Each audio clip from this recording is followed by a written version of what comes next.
Introducing the interface. Let's talk about the program interface. The section with male and female figures in the top left corner is for cover operations. You can set the number of customers visiting the business from this section. You can also see the customers which were created previously and create a new customer using the plus Create a New Customer option here. Let's create a customer as an example. Click the Create New Customer button. Enter the profile information and click the Save button.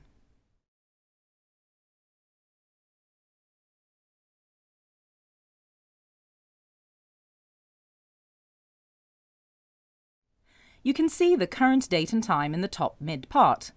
You can see the relevant revenue center and the Wi-Fi network you are connected to just below the date and time information. You can set the number of products to be added to the check using the numeric pad icon in the top right corner. The maximum number of products that can be added at once is 50. For example, let's add 2 hamburgers to the check.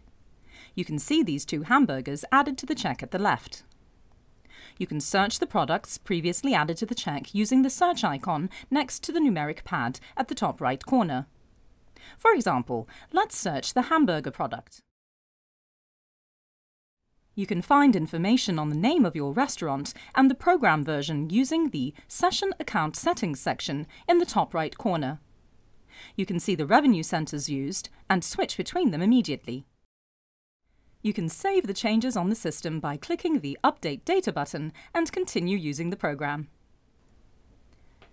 In the Functions section, you can preview the report in the Sales Report part by specifying the printer to be used, the relevant revenue center, check the status and date range to be seen in the report, and print the report by clicking the Get Report button.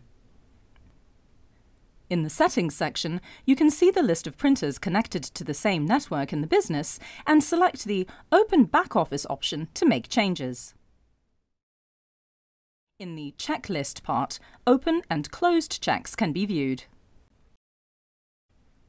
You can see the frequently used products in the Tags tab on the home page. In the Food and Drinks tab, you can categorize the products by creating subgroups. For example, hot drinks, main courses, etc.